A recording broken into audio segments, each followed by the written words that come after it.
wow, you wait for nearly a year for the Insurgent podcast to get its shit together and start doing recordings, and then we do 2 in 2 weeks. We're on our run of Psychedelic Yodelling on our second date. Second date's going really well. Nobody's turned up, including half of the fucking performers. So we decided what we'll do is we'll turn this into an opportunity to do another installment of our podcast talking about the Psychedelic Yodelling book. We did the launch night at the barbecue. Really, really lovely to see people kind of just turning up, getting excited about the books that are coming out in Insurgent.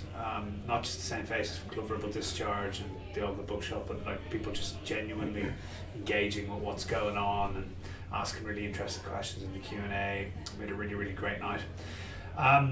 We're quite rushed though at that one because it's only 1 hour, and I wanted to kind of talk a little bit more about what we're trying to do with the Psychedelic Yodelling book and kind of where it fits in with the wider vision of what's going to be unique about the press or what the press is trying to achieve. Not just kind of publishing books, but kind of being a publishing press that is trying to encourage other people to get a pen out, getting other writers on board.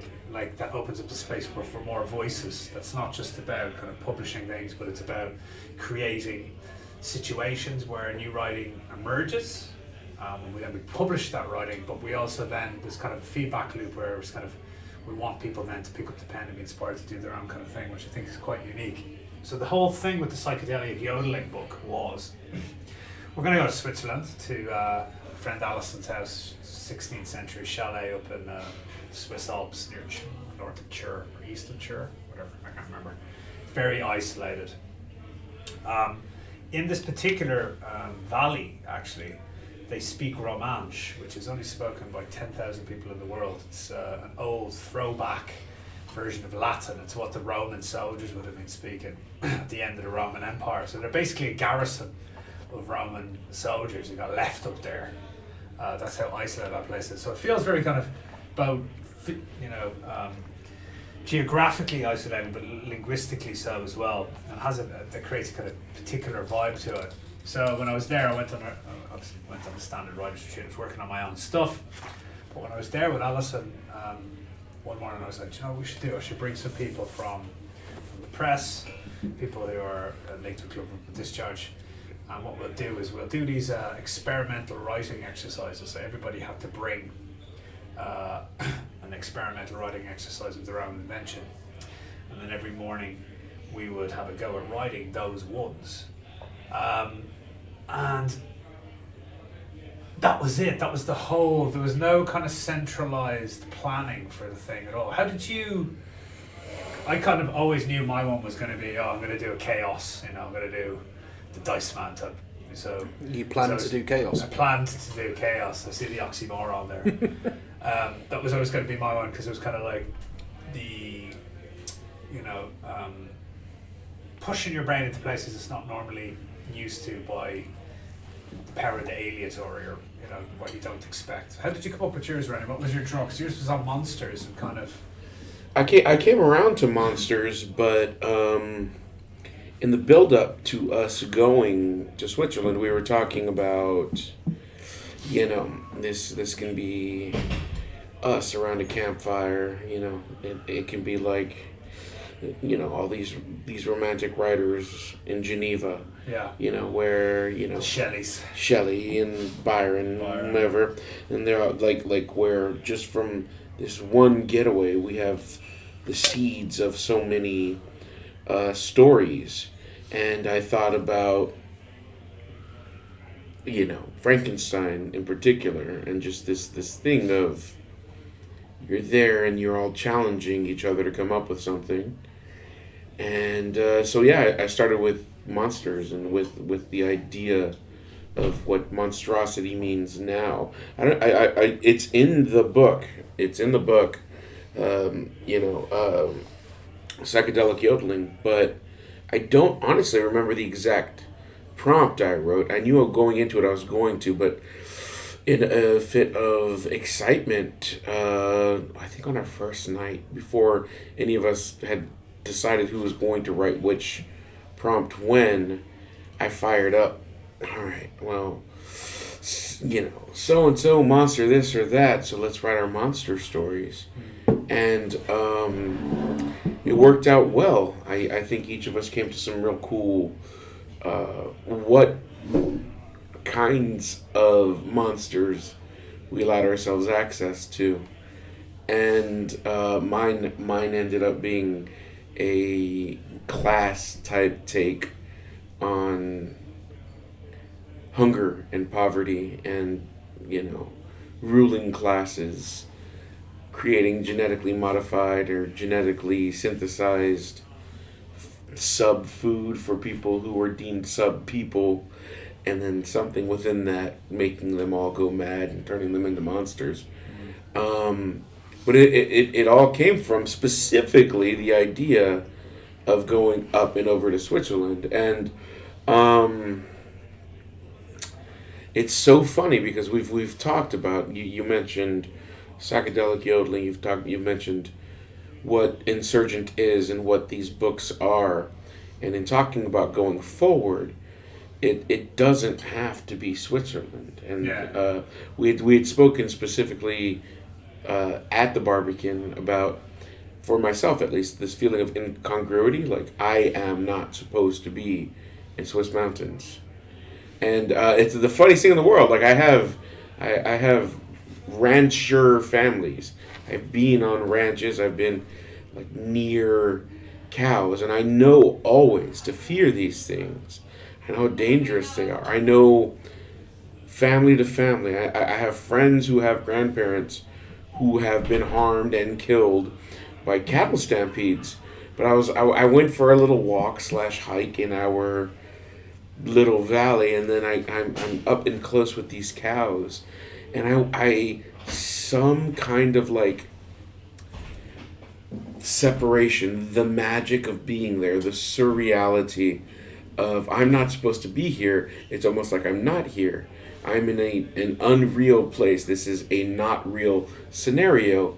I see these cows. I should go touch one. I almost did, and then there was something about the sound of the moo. I don't know if you gentlemen know this. Cows moo the same in Swiss, German / Romansh as they do in South Texas, Spanglish, Texican. And I heard that moo, and I was like, wait, snap out of it. What the fuck? I need to get away from these cows.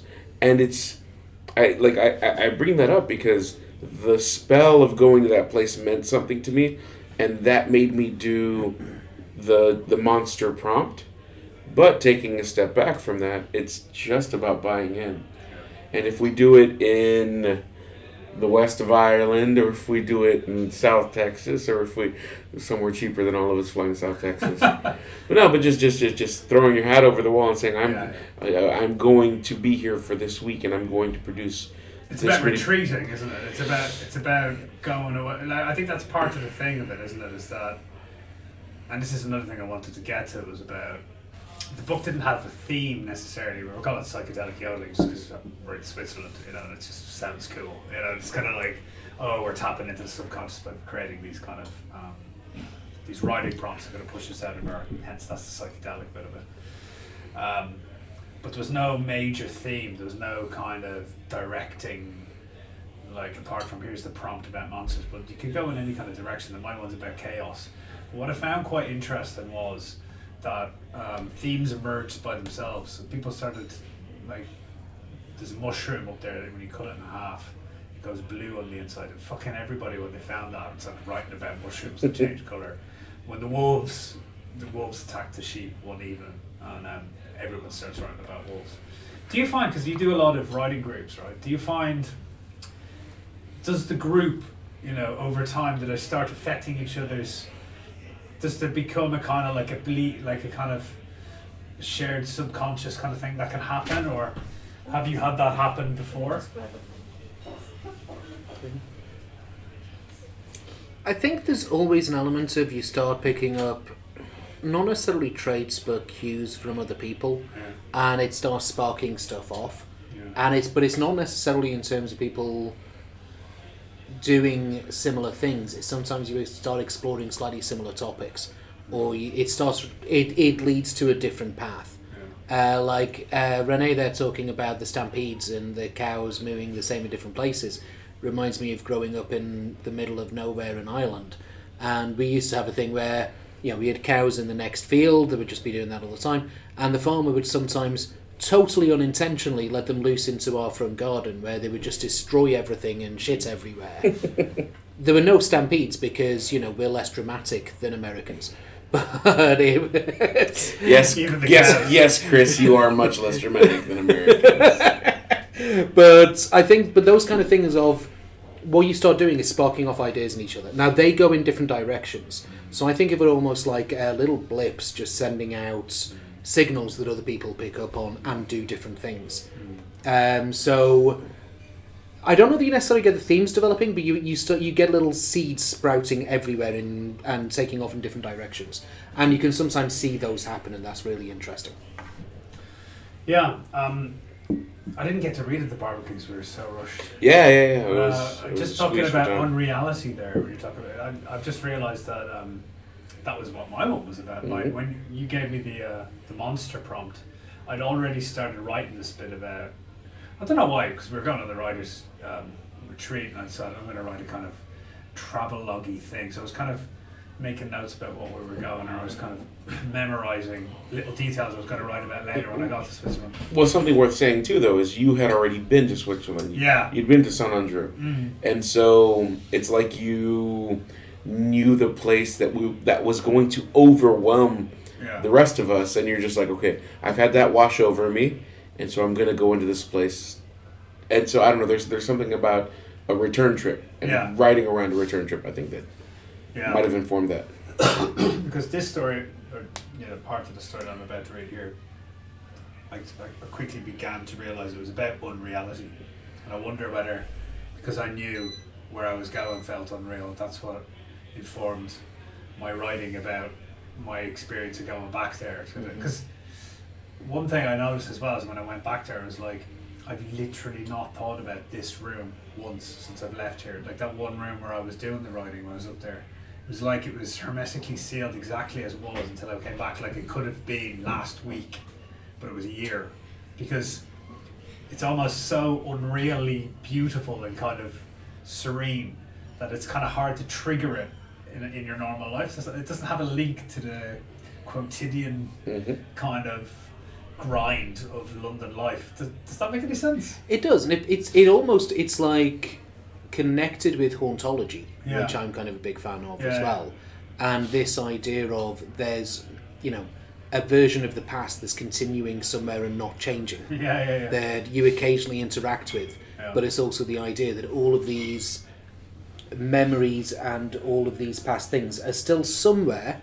There, you just can't find them. They're like 5 streets over, wherever you are, and your 10-year-old self and everything is still happening somewhere, and that kind of thing. I like that idea, and I think that ties in with unreality. So I'll give you a blast of this anyway. So this is about, it's kind of semi-biographical. Obviously, I have like all good semi-biographical writing. Changed whatever the fuck suited the story, hammed stuff up. It starts in Terminal 5, Heathrow. He orders an oat flat white and Pret near gate 24, but the barista is preparing his coffee with regular milk. He watches as she foams it up, but says nothing because he actually meant to order cow's milk anyway. His regular barista in Swiss Cottage Farmers Market, a Bulgarian girl who had a horse trailer converted into a creperie, had told him that oat milk was actually worse for the environment, owing to the several stages of processing required for palm oil. When she told him this, he'd felt obliged to tell her he wasn't trying to save the world, like this was some kind of bad habit, but just found dairy a little hard on his stomach, and so was experimenting with reducing his intake. But she was just the woman who made him coffee in the morning. It didn't seem appropriate to share that information, like it was beyond the limits of their relationship, that to do so would be in some way presumptuous, even though she had presumed to tell him his choice of milk was utterly futile, while charging him £3.20 for the pleasure. The barista in Heathrow Pret does the obligatory leaf latte art and places his coffee on the counter. Regular flat white for Ryan. She's gotten his order wrong and his name. Either thing in isolation would have brought a smile to his face in a isn't life funny kind of way. but the two things together make it feel like this isn't actually happening, that he has slipped into someone else's skin. As he picks up the coffee, the barista smiles at him, and there's a weird sheen on her forehead, the steam from the espresso machine, an elaborate AM skincare routine. He has a sensation that her head is made of papier-mâché, that she's painted paper pasted on a rubber balloon, that if he had a pin in his hair, when would he ever have a pin in his hair? He would pull it free now, reach across the counter, and sugar napkins are just over there, she says, gesturing off to the right. He nods and looks around for a chair. There's no clear boundary for where the cafe stops and the airport starts. At the back, if there is a back, they've set up a long bench with a few high stools, but the number of stools seem totally inadequate for the size of the bench. Like they wanted to have the appearance of a bench where people could spread out architectural drawings and discuss this or that design over a large Americano, but didn't actually want people to be engaging in such activities, so didn't provide the seats required. Abandoning the idea of sitting at the Fox workbench, he turns around and picks one of the regular tables. The previous occupants had apparently been eating croissant, but little, if any, of it made into their mouths. Rene comes back from loading up on whiskey in the duty-free. He bought one cheap bottle for drunken drinking, and one good bottle to get you to the aforementioned seat. He wishes he'd heard the wisdom before he paid for 2 bottles of Johnny Walker on the special. They chat about the trip, the riding exercises they'll attempt, the shot of the supernatural, how to harness the aleatory. He makes some notes in his notebook, feels the scratch of the fountain pen on the paper, and thought of Alex, who bought him the pen for his birthday. She's coming to Switzerland too, but she's flying from Gatwick.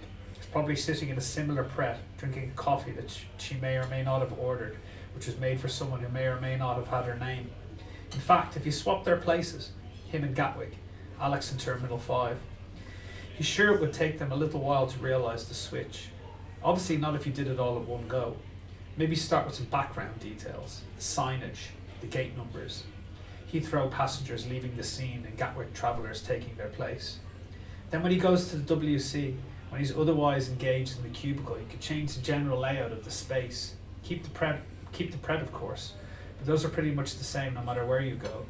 And then when he comes out of the gents, just playing the scene on like nothing had happened. Confused, he'd say things like, I'm sure the gate was over there. How did I think the duty-free was back that way? Hang on, are we flying from Gatwick? I'm pretty sure we took an Uber to Terminal 5. But then walking over to Pret, sipping his coffee, shaking his head, he'd say stuff like, sleep deprivation, man, baby brain, this endless winter term. So it's got that change in lanes, so it's got that hauntology thing, almost, but almost like, because that's the thing about airports, is like, often they are identikit, aren't they? And it's also kind of like a non-place. It's a place where you're about to leave the other place. You haven't left yet, you haven't made your exit, but you also haven't entered. You're caught in this limbo, which is a kind of very supernaturally thing anyway. It's kind of very, it's liminal, isn't it? You're kind of... It is, and it's that mixture between, and this is what I think makes things like this interesting. The stuff that you remember exactly as it is, and the stuff that's not right. Yeah.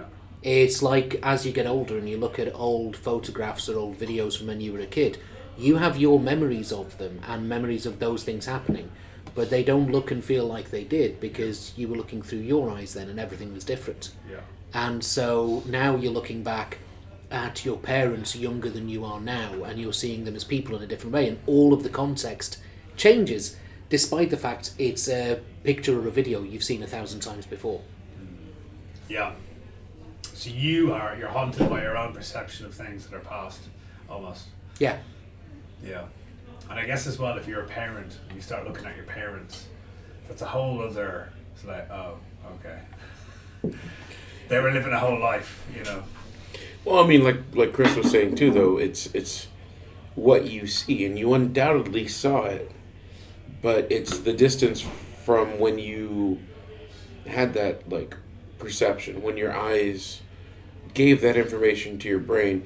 In time, though, like, all of your bitterness or romance, everything you put onto it, but how much bitterness or romance do you really have for an airport, for a Pret that can be just like the Pret in Gatwick, which is why, I don't know, there's something like you said, liminal, but I don't know if it is both more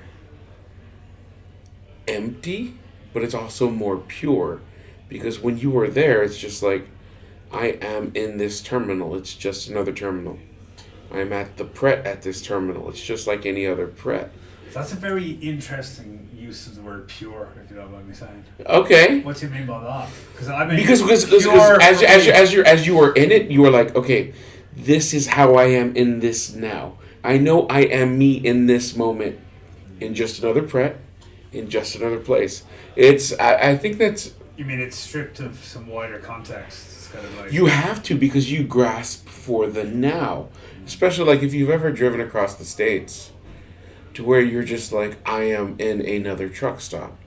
And this truck stop is as fluorescent as the last truck stop. And like, that Dorito stand is roughly about where the last Dorito stand was. That fountain drink thing with, for some reason, 64-ounce cups to fill with ice and soda. Whatever. I have American hang-ups. But, you have to... In that, you can sleepwalk through it. If you are a child, if your parents have been doing the driving, and you have fallen asleep and woken up, oh, I'm just in another one. They've brought me to this toilet. Fine. They go and they put me in my car seat. But if you are actively driving around the country, it's this weird thing of like, okay, I need gas now, and I'm falling asleep, and so here I am in this new, but same center of commerce. Like it's all part of a collective of the comfort of commerce. And I think airports are like that too, where it's just like they're non-places. They're non, and so if you end up in a non-place, you have to like really think about and wake up to the I am here, I am. And I have been at this terminal before, especially like something like Heathrow or Gatwick. Is that most people's reaction to that, though, or is most people's reaction to just, is it kind of, you're saying you have to turn yourself on, but isn't it that the whole setting is turning you off? You know, like that, like you what is that? Get anything from it, you gotta be super. What is that? Is it because like so much of it is, you know, you've encountered people 6 a.m. at the airport who are just getting fucking shit hammered, and it's just like, okay, like you are at so many places, but like, I don't know. For myself, when I am in an anonymous place, I have to like center myself in me. I have to. There's something odd about being. I would rather go Sainsbury's, but more than that, like I would rather go to the Walmart 2 towns over, and its layout be different than mine. Because if I just go to this Walmart 2 towns over, and I know I'm in a different town, but everything's exactly the same, like how far have I traveled from reality? And is Walmart the only reality? It fucking can't be. It can't be. The meth heads here are different meth heads. And I need to center myself in myself and see, oh, that guy's going to ask me for money. He's different than the guy who asked me for money the other one. Like, the meth heads are different here. And there's a comfort in that, at least for me, with airports. Where, like, the thing with, like, oh, her Pret's almost probably the same as my Pret. It's just like, yeah, but like that is unnerving for me, and so I like to look at the. I mean, I don't think meth isn't as big a problem here in the UK as it is in the States, but oh, the guy outside, the unhoused guy who asks for, or the person who sells the big issue outside of this Pret is different than the one at my normal Pret. Okay, this is a different place. I am centered in the difference. I can't be subsumed by the hive collective of commerce. It's so much more oppressive in the States, but I don't know. There's something about airports in particular. If you're a frequent traveler, like, what is this trip now? Mm-hmm. Like, especially if like when we were going to Switzerland, I don't have my kids with me, and I don't have my kids with me in an era that's only a couple years removed from like, where's the pram? What diapers do I have to change? I don't know. That stuff is fun to me. Thinking about moments within things that don't change. See, one thing you said there that also made me think about what I like about what you're doing with Insurgent Press and some of the experiments you do with psychedelic yodeling and psychogeography of Turnpike Lane and things like this, is it's bringing together a moment and creating something that wouldn't have happened otherwise. And it's, you said a phrase I really like there, which is grasping for the now. Yeah. And it's something. I mean, first of all, that's a great title for a poetry collection. But also, it's that idea of going in and exploring all the things around and exploring the moments and really trying to figure out little bits and pieces from sometimes the things that are different and sometimes the things that are the same and that you stop seeing and trying to see them through different eyes. Well, and that's that grasping for the now thing. Like in this time of so much noise. And all of us are writers, but all of us, live lives in this city and in this existence. None of us live off of our writing. Yeah. And so we already have to stop and make time for our writing. And then that is dedicated to other projects or longer form things. And so with something like this, where it's just like, no. Let us all allow ourselves to move in time and space and get to somewhere else, be it Heathrow, be it Gatwick Terminal 5, be it up in the mountains in Switzerland. Show up here, let's all look at each other, anchor ourselves in whatever that now will be, and say we will make time and brain space for art to happen. Slim parameters, because what I did with my stories, what you did with your stories, it's not you have to write this, it's not you have to make this. It's, hey, here's this thing. Think about it. Monsters.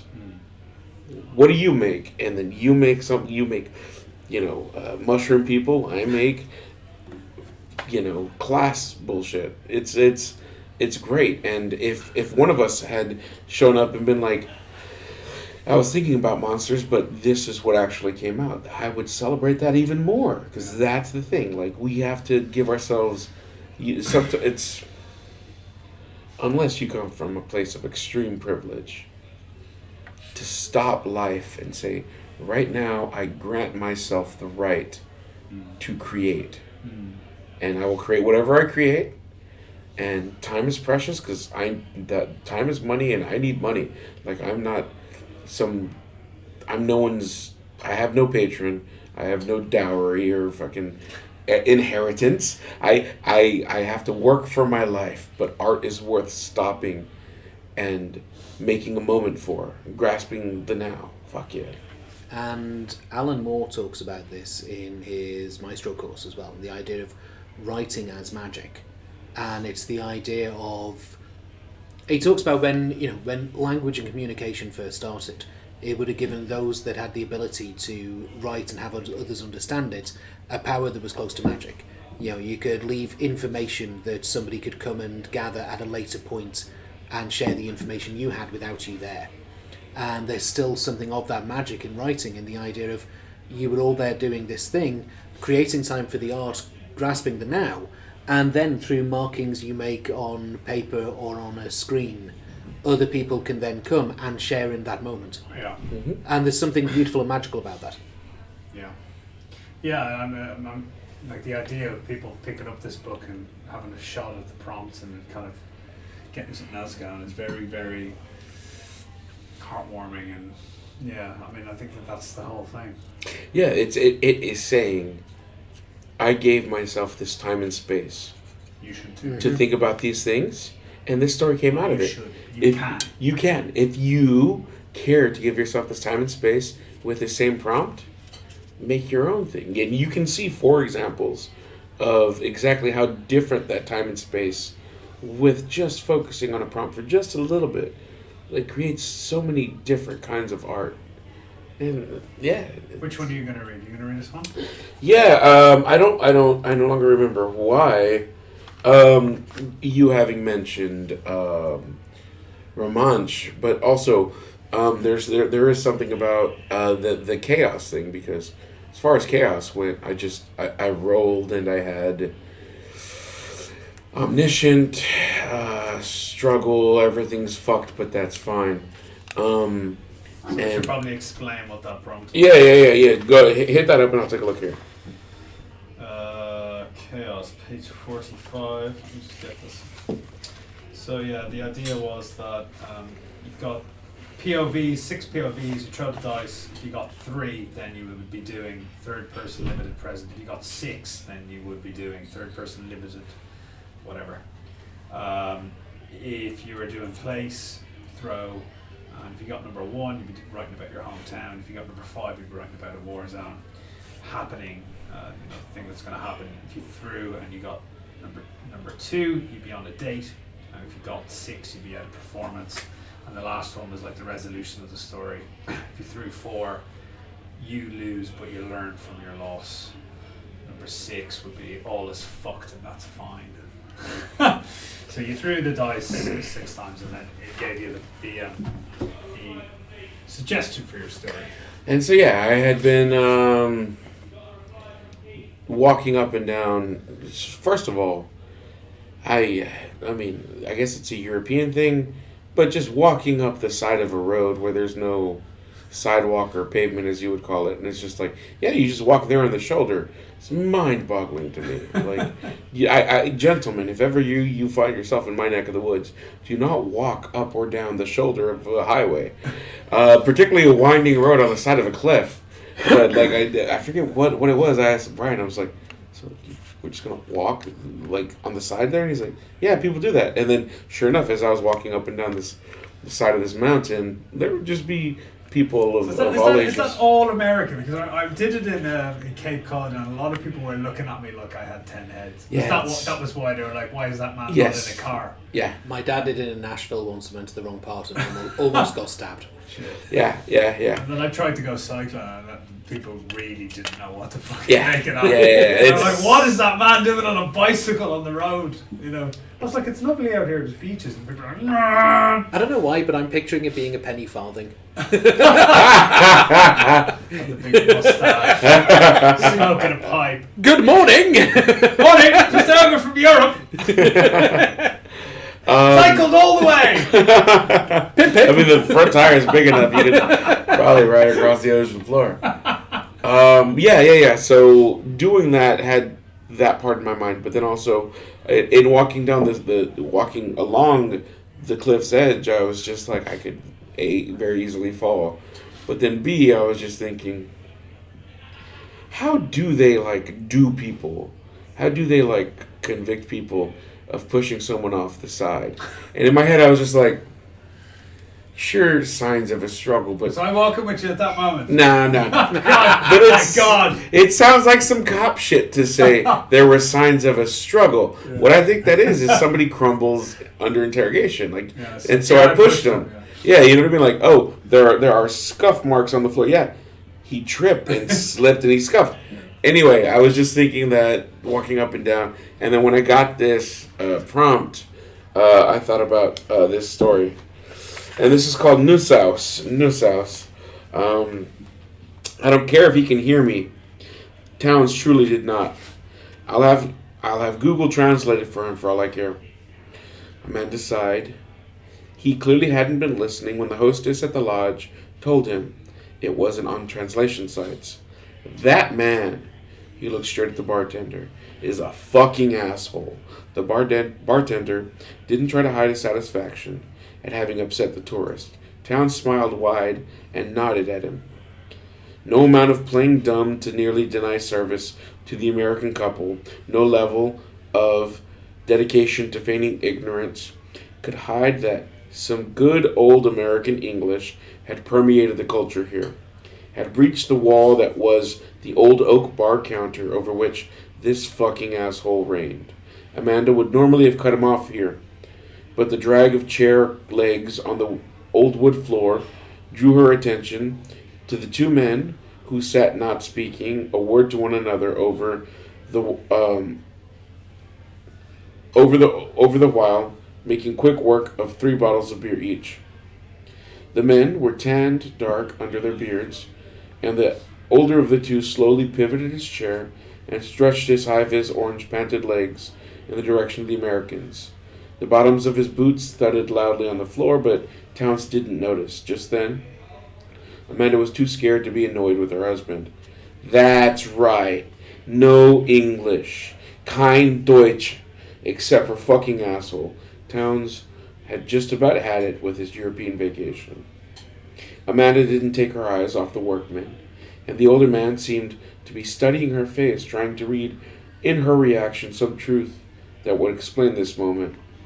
This stop of their march up the mountain, between one set of buildings around a chapel called the village, and another one a few kilometers out and 400 feet of elevation up from it.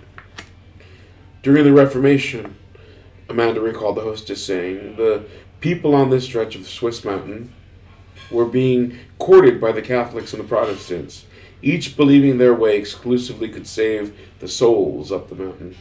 Whereas before, the faithful in these parts had to walk down the rocky hills for church services. When the competition showed up, the Catholics promised 30 new chapels to be spread up the hill, and the convenience they offered won the day. These were Catholic hills. Them there Catholic Them's are Catholic hills. But no, I mean, in talking about that, it's so funny. You mentioned the mushroom, the wolves, even the very idea of Romanche.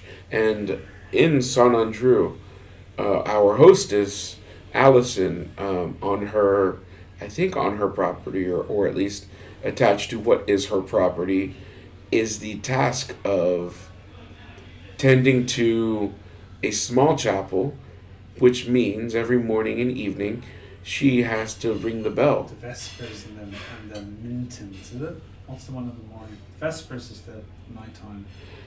You see, I was never that good of a Catholic. Mintons. And so yeah, she has to at 7 and 7 essentially, right? Get up, ring the bells, and then get up and then ring the bells. And so it's this thing. I don't know her religion, her faith, what have you, but she bought this place. It has a thing. She has to ring the bell. And so along with this land comes this story of religion, of language, and then all of this. And funny enough, like I don't know why some American dickhead is the most that I could come up with that. And you know, the resolution of the story, spoiler alert, by the book, there are good stories, is his wife is just like, I'm fucking done with you. She realizes, I could shove him off the side of this mountain and it would be fine. I could. But then they get to the bus stop and we're going to ride down, and I know that she knows she's done with him. She has had the epiphany of, she got the ick, as the kids say nowadays. She has finally looked at him and been like, oh, that has dried me up to you forever. I'm no longer going to be your wife. And I that's for me, my therapist, to figure out why. I look at the side of a mountain and I'm like, a husband who's so terrible, his wife will in lieu of shoving him off of this cliff, decide that she's done with him whenever they're done with their vacation. But there was something about the nuance of the place. Of as we were going there, I was thinking, oh, I know some German. I have German friends, and she was like, oh, most of the people here, a good half, if not more, only speak Romanche, and I was just like, there's like the I half prepared for this American in me was just like, but my German. And then I, of course, had to make the asshole antagonist of my story that guy. Yeah. Yeah, interesting. No walking on roads in America, No. especially not with Renee's wife. No, they, or at least my projection of her. No, I mean, and that's the thing too. They like straight up. If either of you were female, people would stop and say, "Do you need help? Where you going?" And meaning to help, not even trying to be predatory. Yeah. Ma'am, is something wrong? But a man, people would look at you sideways, and if a cop came by you, like, where are you going? Like that thing of like, nowhere. Oh, so you a vagrant? It's just like, no, I from here to there. You can't walk here. Why? people don't walk here. It's like, it's a short trip. You'll get hit by a car. And it's just like, I've walked on Swiss mountainsides. And why do you have a penny font? Yeah. Why? And where did you buy your mustache wax? Yeah. So we've talked about the monsters prompt, and we've talked about the chaos prompt. And I guess we should talk about the absurd one now, which is Alex's one, which was on page 89. Yeah, it's funny because as far as absurdity goes, I mentioned recently, I wanted to declare, and I have this thing of where I am in life and where I've come from, and already on its face, like if I can, poor Mexican kid from Texas, living in London, it's odd. But then being on the side of a mountain is odd as well. And so when I read her absurdity prompt, her absurdism prompt, I was just like, could I write this about someone like me being here? And in the face of that, like intellectually, it would have been dishonest because it's not absurd. Because I know why I got to that mountain. I know what I did in university. I know what I did in grad school. I know the life choices that led to me to being in London, being an author, and meeting writers who would take me up there. And so I had to think of an actual absurd moment. And I thought of, my closest, my nearest bit of absurdity. I thought of the difference between being poor and being broke. And I was in university, and I hated it when people who I knew were privileged would say that they were poor. And I wanted to tell them, no, you are quite temporarily and artificially broke. Like, your parents have not given you money. They will if you call them. Like, you have someone to call. And so, but I ended up in New Orleans once, where my wife's family lived, my then girlfriend at the time, and I paid for a Greyhound bus. Gentlemen, if you never have to use the men's room in the Greyhound station toilet in Baton Rouge, Louisiana, you will have lived a charmed life. Surviving that, having used the toilet in Baton Rouge and shaken off all of the dealers and users who offered me money, who offered me services for money to pay those dealers for things, got to New Orleans, got to my then girlfriend, and we are going down to the French Quarter, or the Garden District actually, and a street performer guy offered to sing for us, and I assured him I have no money. He said, "Oh, just let me sing you this song," and he sang it for us, and I was like, "Bro, I have no money," and he was so disgusted with me. In that way that some people are disgusted by unhoused people. And in that moment, I was like, this is absurd. Like, he's so mad at me for being not broke. He thought I was broke.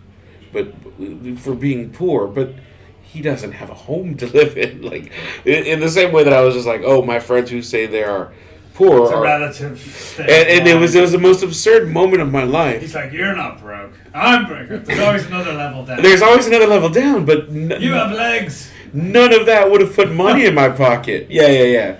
I walked uphill. I walked to school uphill both ways. And so I tried to capture the feeling of that in the story that I wrote. Go for it. And it all culminates. My protagonist encounters this person, and there's an attempt at hustling, and then it goes awry, but then they meet back up, and there's a moment after which my protagonist has finally gotten some money. And so, I'll read just a little bit of this. You good? I said to the man, not even turning to look at my girlfriend. I am, he said. They ran up that away. We alright, and you? I am, I said. You get paid tonight, he asked. Huh? I honestly didn't get what he was asking. I ain't asking for money. Just that I was hoping you'd get paid. You always gotta hope that grind pays found. Yes, I said. I didn't know if I would, but I got paid. They even paid for dinner. Oh, word, you got a doggy bag? The man looked around at our hands. No, sir, I said. I ate all of mine, some of hers, and most of theirs. We laughed. I bet you did, big man. It's hard out on the grind. Keeps you hungry. We stay hungry out here. He shook my hand again, and I felt a softness on his rock-hard hand, like he'd been working his whole life, but wasn't about to not moisturize. I looked him in the eye one more time, and could see he'd combed his hair fresh and new in the hours since we'd met. You gonna let me sing a song for you now? He asked. You don't have to sing one for me, I said. Save it for the customers. You a real one, big man, he said. I still couldn't look at the girlfriend, and that was fine. It hurts to say I stayed with her a few more months, just like it hurts to remember I was ever with her at all. I was born by the river. I heard loud and clear behind us. He held the born. For so long I thought I was going to cry in a little tent. And just like that river, I've been running ever since. I wanted to turn back and thank him. I knew this one was for me, but we walked on. It was late and she was tired, and I had an 8-hour drive ahead of me. She was not going to sleep on that filthy couch in that filthy house again, and I don't think I could have slept anyway if I tried. I've been back to that bookstore since. It survived Katrina, like any of New Orleans did, with too many scars and too much PTSD shock to hide under paint and a smile. I really didn't think he'd be there. This would have been 6 years after that day, but I hoped he would. I hoped he would have survived, escaped to Houston and come back to his city, to his hustle, but I didn't find him. It occurred to me that he could have died by then in the storm on the street, but I didn't dwell on that. I couldn't. I was lost in the sounds of a young busker, letting a crowd know that if they wanted something to play with, they could find themselves a toy. And it proved my friend from that day right, because it was as perfect a bit of Neville as I was told to expect from a self-respecting New Orleans man. And that silly memory from a silly time in my life, I don't know if I ever would have accessed it for my creative writing if I hadn't read literally 2 sentences of Alex's absurdism prompt. It's just, I was thinking of absurd, and it would be intellectually wrong to say it's absurd, but I mean, what's an absurd? That time in New Orleans, that dude who sang Sam Cooke for me, and then he whistled, he put his fingers together and whistled, and I was like, God damn, bro, you're performing too much, and I don't have money. And then he was so mad and disgusted that I truly didn't have money. And anyway, I don't know if that I ever could have accessed. Yeah, I don't know if I ever could have accessed that memory, that so real memory, if I hadn't seen Alex's prompt. And frankly, I don't need that for any of the novels that I'm working on. Yeah. So I don't know that I ever would have put that in a story if we hadn't gone to Switzerland and said, let's make some art now. So we're creating the context, we're creating the space in which new stuff can happen. It's not only about, it's about doing the thing, which is kind of what the psychogeography thing's about as well, isn't it? So when we went to Margate, we didn't just, it was an action, it was an art in action, which generated story that you're not going to have unless you've done it. You know what I mean? It's kind of like, it's both the prompt, it's both the fire, and then it's the kind of the event, and then the book. There's a whole kind of... And it's also going back to, you'd asked me about the writing group, and if you start seeing genres converging and things like that, and it's more, you actually see almost a divergence. But it's those seeds. It's those things that each bit that somebody puts out there sparks something in somebody else and leads in different directions. Yeah. I kind of find that fascinating. Yeah, it is fascinating. And I mean, now that you're talking about it, things only happening because you were there. Like when I was there, one of the stories I did for the that's in the book for I think it was the Chaos one. It was basically just I saw a guy on a bike cycling, an old guy on a bike, and I was like, that's Ulrich, flying, whatever. I made up this name in my head and had this idea about him, and I wrote about him once, which is kind of this. Maybe it was the absurd story. No, it wasn't the absurd story. Oh, it's the absurd story 2. So I wrote about him in the Chaos one, which is kind of like a kind of a piss take sports biography about a guy who didn't exist and becomes a coach. His knee blows up in the mountains, and he rehabilitates himself after being addicted to painkillers and the whole kind of total descent into fuckery, basically. He goes back to Switzerland and he goes cycling, and he has his knee explodes, but he doesn't have a knee anymore. It can't explode. It's like a haunting. His knee has haunted him, and it goes into this really weird then thing. But then when I did the chaos one, and when I did the absurd one, I wrote about him again, but I wrote about him as a totally different guy who lived there, who never left. His wife had died, and he goes up and he's got to throw himself off the bridge that his wife jumped off. Except he becomes obsessed with this slug that's climbing up the railing. Then he can't leave. He can't throw himself off until he sees what happens with the slug. And the slug falls off, and he goes, "Oh, I'm gonna have to." And then he realizes that he's left his bike unlocked. He can't possibly throw himself off without his bike, so he comes back. But that's that thing as well of kind of like, I wouldn't have had that. Where would Ulrichs, Volkswagen, whatever the fucking cyclist have come into my head? So, you know, I definitely wouldn't have written about it twice. That was just because I was under pressure. I was like, fuck it, I'll have the same character. I'll just do a sliding doors thing. Yeah, so amazing. And then our last prompt was our friend Kay was meant to come with us, but she wasn't able to come in the end. And she's into kind of Reiki healing and all this kind of stuff. So what we she ended up sending us a link to a video. So in the book, we've got a QR code, and if you scan the QR code, it will bring you to the site where I've got no internet in here, which is really irritating. But anyway, basically it's Kay doing her drumming. Nice. And she talks you through kind of like a guided meditation that you're going into a portal in the landscape. And she's talking to you that you're going to go back into the mountain. And you're going to find a portal, and what are you going to be there basically. So we all wrote stories based on that. And that's the last series of stories in Psychedelic Yodelling. Volume 1, there will be a volume 2. This one's called Screaming at Mountains, because it's like angry yodeling. Just need to find other things to scream at. Exactly, yeah. Well, I'm imagining it'll be psychedelic, and it may not even be yodeling, it can be whatever, alright? We were talking screaming about at fields, psychedelic cows. Psychedelic fishing. Yeah. Psychedelic sunburn. Murdering fish. Murdering sun. Psychedelic sunburn, yeah. Yeah.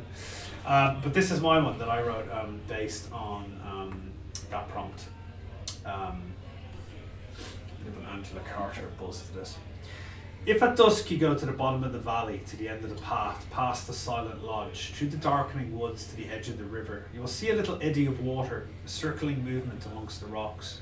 If you remove your shoes, your socks, your clothes, and step into the water without hesitating, gasping, shuddering, then you will find yourself shrinking, condensing, down to the size of a flea. But do not be alarmed. The beat you are hearing is the thumping of your heart, urgent, living. And there is no need to escape the brown trout opening his throat to receive you, for he is always here, always waiting, ready to consume you and merge your spirit with his. Feel the power of his flank, the flick of your tail, down deeper into the river, weeds brushing against your scales, seeing now in almost 360, rocks, rapids, shallows, emerging into a deep pool. A blue foot by a boulder, a calf, a thigh, a young girl wrapped in her nightdress, mouth slack, eyes wide. You wonder what has happened. What tragedy has befallen the beautiful young girl, but she's not dead. Her eyes turn to meet yours. She spins in the water, she beckons you on. Down to the mouth of a cave. The moment you cross the boundary, you are back in your body, but you have learned from the trout, regained your ancient ability to breathe without air. The cave is lit by phosphorus rocks, green and blue. The girl shows you the bodies of your children. They are sleeping on a shelf. When they hear you approaching, they wake up and start swimming towards a crack in the rocks. There are stairs like the turret in a castle. You climb out of the water, but the stones are slick, green with moss. You cannot keep up with your children. At the top of the staircase, there's a wolf. He eats your daughter. He eats your son. He starts to eat you too, face first. You feel the fangs puncture your eyeballs, crack your teeth, break your nose. You're screaming, but the noise is dull, muffled, like water simmering in a pot. There's so much blood pooling in your ears. You feel your spirit flowing through the wolf. You see out of his yellowy eyes. The hairs on your back bristle. When the pack calls you outside, you cannot resist. You howl and run across the steeps, the slopes, the valleys. You rip the throats out of lambs. You drag a carcass up onto the road. You sniff the blood staining the stones. The stones tell you the stories of the sea, of the phases of the moon. When you return to the house on the top of the hill, you find your hosts have heads of wolves too. They are your equal in predatory threat. You sit down for dinner. You pass the butter. You pass the salt. So that's just a total psychedelic mind dump, isn't it? It's just kind of like dream sequence stuff. And it's kind of something that you're quite like, yours are quite a lot more structured when you do your fairy one about the fairy system. You that kind of like almost like it's almost like a poetic form, isn't it? It kind of reminds me of what's the one with the repeated Villanale, you know, where it's got like 1, 2, 3, 3, 5, 7. And there was an element of verse and chorus going on as well. Yeah, it was repetition and. What draws you to that kind of structural? Because even in your Harrogate passage thing, there's a use of repetition, isn't there? There is, and it's not. It's kind of like almost like it reminds me a little bit of like almost like, you know, like the Iliad or that kind of like oral poetic form where you kind of you circle some kind of the kind of help with the rhythm and the kind of. I don't know what I'm trying to say. I'm not sure what my question is. And it's always an interesting thing to hear somebody else's take on your writing as well, and kind of going, yeah, I sort of see elements of that, but I don't know that I'm always going out to do it. The structure isn't always kind of intentional and worked out in that kind of way. Yeah. But I think what draws me to that overall style sometimes, especially in short fiction, is that idea of kind of hitting the same point in different ways. Yeah. Kind of coming back to something and revisiting it in ways that make it different each time. So even though there's something familiar in there, even though there's something that it gives it a sense of movement. Yeah. And I think that's probably what appeals about it. But yeah, different things I do, you know, if I'm doing something longer, I tend to do that kind of thing less in some ways, I think. I'm going to realise now that I do it all the time and don't realise. I had somebody once point out that I have a tendency to write about concepts of existence and identity, and you know, I think that's in there as well. It's sometimes finding something to latch onto, then exploring that thing you're latching onto is where some of that repetition comes from. Yeah, well, it's repeated patterns and repeated themes that we come back to. I mean, I think it was somebody at Media, it might have been Alice Corbin actually said, you're always writing about people who are on the verge of killing themselves. I was like, yeah, well, that's actually probably true. But I guess that's kind of a fundamental question, isn't it? Why go on, or where are you getting your joy from, or where are you getting the? And I guess that's why I would go back to that thing, because it's kind of central question for my own existence, I guess, and that's why I'm drawn to those kind of things. Mm-hmm. Yeah, if you haven't gotten the answer, why not keep probing the question? I mean, I think we're writing the same book. You write the same book over and over, don't you? Really, you elaborate on your themes, but there are some key themes that you can't help it, right? I mean, like there will nearly always be somebody playing a fucking guitar in my books. You know what I mean? It's like, you know what I mean? It's like, well, what am I gonna do? It's like I spent my whole fucking childhood and adolescence around bands. You know, it's kind of informs a lot of the way I look at things. And I'm finding that interesting because what I'm writing at the moment is longer form, and because you know I didn't go along to the Switzerland thing partly because I was broke, and I am separating out broke from poor as well. And that's Switzerland's really cheap, Chris. Did you not know that? But what I'm kind of writing about at the moment is very much about past and very much about my own relationship with certain places and that kind of thing. And it's interesting kind of hearing that and thinking about it because, yeah, there's elements of that I explore a lot in my writing, or at least, you know, my relationship with certain things and and the reality of them, and what we accept as a reality, and what maybe the underneath reality is. Yeah, I've started writing another book as well about my hometown, Leeslip.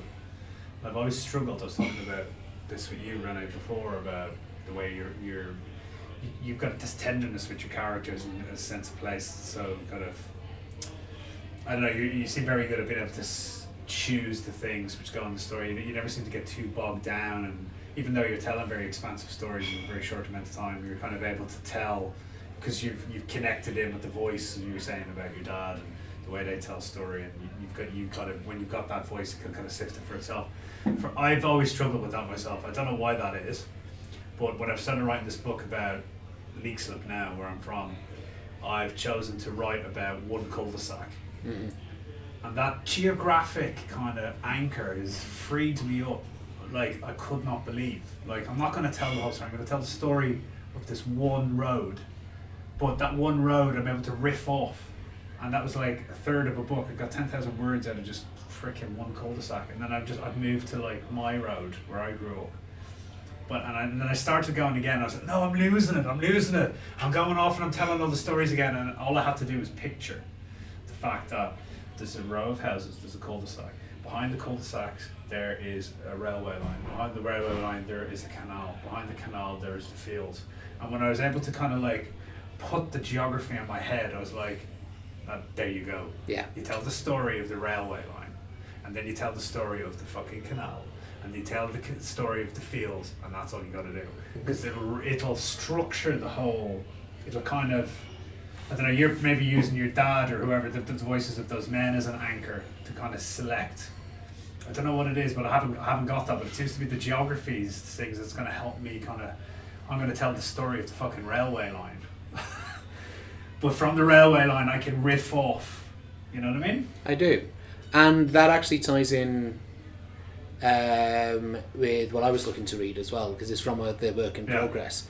But for me, what I'm doing it about is a couple of very specific places, and all set in the Midlands of Ireland, where I partly grew up.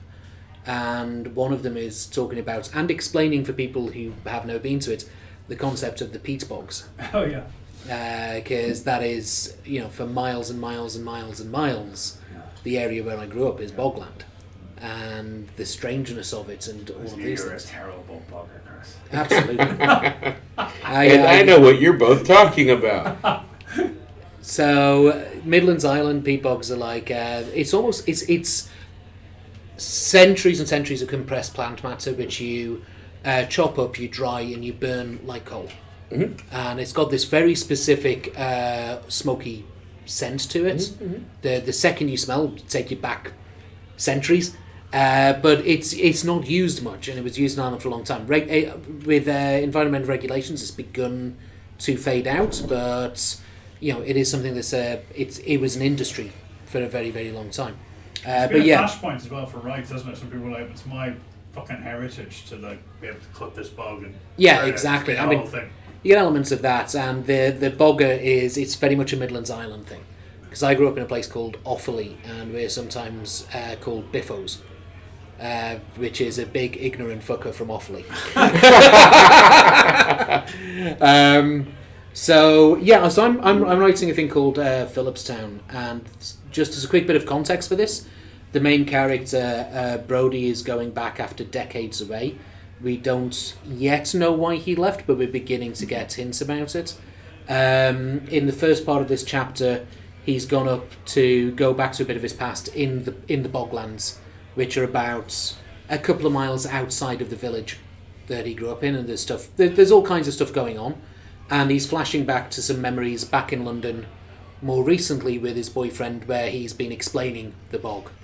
So that's the kind of context before he kind of finishes off and gets to the place he was looking for. And it's Brody had walked half a mile maybe when he came to the final turn. He came to the plot of land his family had rented back in the day. The rough shape was still there. Turf cutting had been reduced by the government, though it still took place in some areas, but most of the area was now allowed to grow over. Brody agreed with the environmental side, but he still found it odd walking the area. It was more wild, more natural than it had been before. When he'd been growing up, it was closer to an industry in some ways, especially during the cutting season. His family's plot was overgrown with moss, but when he walked around it, he still found evidence of cigarettes and cans that had been discarded over the years. He took a cigarette out of his pocket, lit it, and took a deep drag. Part of him fantasized about setting a fire, letting it spread. He'd seen one years before, and he knew that the fire burned down beneath the surface, deep underground. It could smoulder and smoke for months, never quite going out. A fire had got out of hand one year, and it was like standing in hell. That seemed appropriate to Brody, and part of him wanted that fire to spread and burn, and maybe take him with it. It might not take as much. All that dry moss is kindling, just let the fire take hold and spread. He walked into the plot of land until he found the spot he was looking for. He remembered his father telling him to dig. He stood, growing angrier, letting the pain of the memory fill him. And in anger he let out a long shout that turned into a scream, and he breathed in and screamed again, letting it echo around him. There was, at that moment, no fear and no shame. He knew there was nobody around to hear him. The only sound in return was some crows barking and scattering. He stood there for a few long minutes, letting the anger and hurt be real. At times in his own head he downplayed what happened there that day, like it had happened to someone else. But it had happened, that night with his father, and the following day he'd got on a coach and then on a ferry. Then he'd started a new life, a different life, one of his own, and until now he'd never returned. He finished his cigarette and discarded it. It burnt out limply in the moss. The fantasy of fire gone, Brody walked down the path and the road. Brody did notice, though, as he walked back to Phillipstown, that the trees were different. As the road got closer and closer to the village, the trees seemed closer to the light itself, branches and leaves curling around them. One way of looking at them was them being lit up, ablaze with the intense light, as if they were attracted to it, like giant, slow moths. But they also shielded the surrounding areas from that light, throttling it from getting further. The bulbs cast a softer diffused light, but only for a shorter space, travelling less far. It was like Phillipstown preferred to operate and move in the darkness, preferred the shadows, the blackness, preferred not to be looked at. Brody turned the light on his phone on and swung it round to better see in the night. When he looked down, he could barely see the ground beyond his own feet. He looked behind himself, and his shadow quickly melted into the darkness. He stopped and closed his eyes for a moment, concentrating on his breathing as he stood. He could feel the night, feel the darkness as he breathed, like breathing in steam. Each breath bringing more and more of the darkness into his lungs, diffusing into him, coating his lungs as he tried to breathe it out. For a moment it felt like suffocating, and Brody felt like he was drowning in it. Then a sudden light burned through his eyelids, bathing his vision in red, as a blaring noise shot towards him. The shock cleared his breath, and as Brody opened his eyes and stumbled to the side of the road onto the grass verge and away from the oncoming car. He tripped as the oncoming car sped past, and he crashed to the ground, stones and twigs in the verge embedding themselves in his hands and arms. Air rushed into his lungs, but stabbing as it did so as Brody took deep, torn breaths. He sat for a moment and regained his bearings, his breath returning to normal and his vision clearing again. He looked up at the road ahead of him, back into Phillipstown. The tiny pools of light looked like stars. Yeah, sounds like it's going to be lovely. Hoping so. Well, not lovely, it's going to be very dark and unpleasant. No, you know what I mean. One man's love. Yeah. Have you written about Offaly much before? Or No, never. This is new. Yeah. This is an interesting one for me, yeah. It's interesting that we've both chosen to go back to writing about our hometowns. I've avoided, well, no, that's not true. I have tried to write about it a number of times, and it's always, for me, there's two major ways I tried it. Once I tried doing a whole panorama, and I just totally lost control of it. It was like too many people, it was kind of Dickensian, you know, it was like freaking unwieldy. And I was never able to kind of maintain control of it. And the other way I tried to write about it was kind of like, you know, buildings growing and kids growing up, and I was like, that was too close to who I am, or I was just fucking bored of it, you know. And also kind of like cringe-worthy, kind of like, oh god, I was such a twat. Well, yeah, no. There's something you don't want to feel like you're doing reportage or memoir. Like, no, I'm crafting something. Yeah. And if there's an angle at a story or at a superstructure, like a narrative superstructure, like I can lend any bit of my earned experiences. I know we talked about earned last time, but Yeah. like my actual like wisdom Yeah.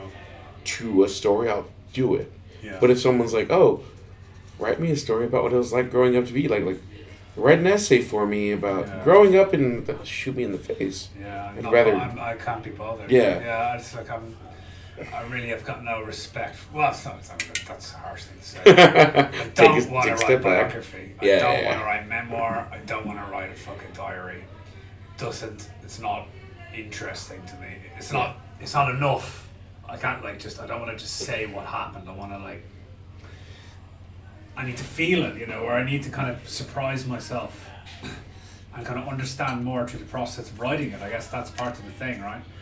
But coming back to that thing, I don't think I would have had this angle to what I'm doing right now if I hadn't done the psychogeography thing, basically. Because what I've done is I've realised the power of psychogeography by going out and doing these exercises with you guys, and I've taken that and I've gone, oh, I'll just talk about the cul-de-sac, and I'll talk about the fucking railway. But isn't it weird as well how we hone in on some of the specifics, but we find universalities? Yeah. Even if those specifics are very, very specific to that place, culturally, geographically, all these kind of things. But you end up finding something that's a human experience. Well, a funny thing that's happened to me, coming in with 2 books under my belt, and then even when my 3rd book came out, which my American publisher, all of these things from home, readers that I have found here, even before I was with Insurgent, the readers who have resonated with it most are just you are specifically writing about Texas, Mexican, small town, and I have from multiple people been this feels like Ireland to me. For some reason, Irish readers are just there's this specificity that feels like home to me. That, like you said, I've never once been I want to make something a 4-quadrant book.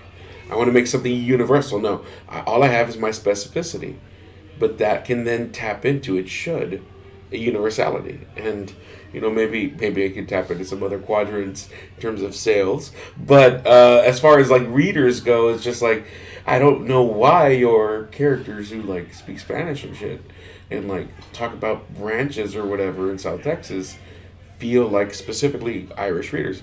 This feels so familiar. It feels like Ireland to me. And I'm just okay, I'll mark that down. I wonder if some of it is almost the space as well. Mm-hmm. Because when I was writing that, it was the idea you could change that from P to a bunch of things. You could almost put it anywhere. But it's partly there is the idea of a relatively small population for the country in Ireland means, especially out in the country, space is more of a thing than it is here.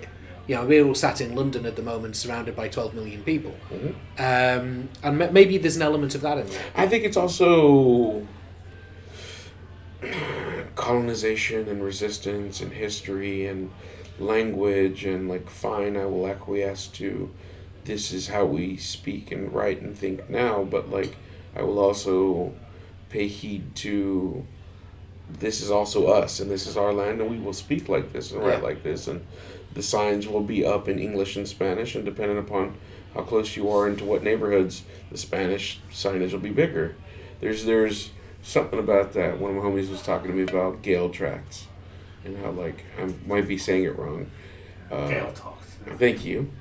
And it's just this thing of he's just it's just there's something so funny about how familiar this feels almost, which always feels good. Anytime somebody's just oh, this thing you've created feels real, and you're just oh, thank you so much.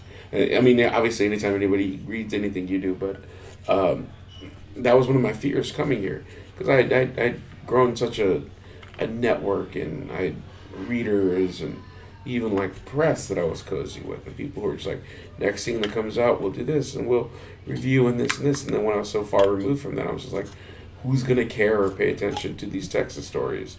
And people do, and I fucking dig it. So they translate, right? Because they're, like you said, there's the universal is in the local. Yeah.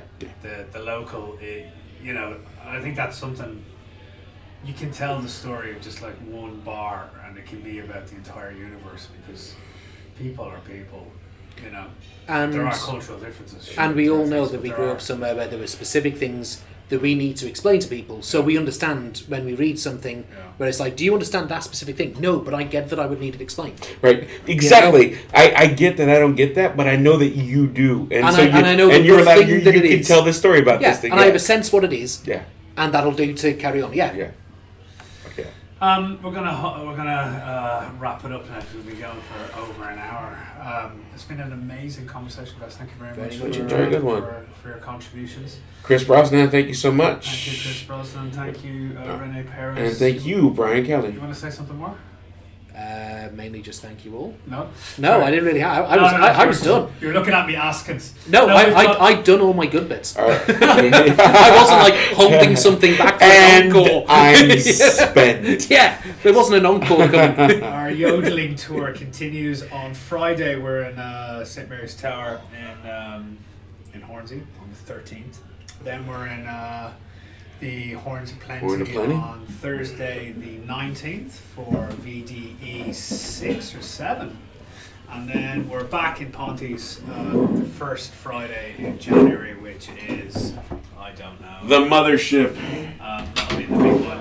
We're back in the room in the West End, which is Friday the 3rd. So see you all there and get yodeling, guys. See you later.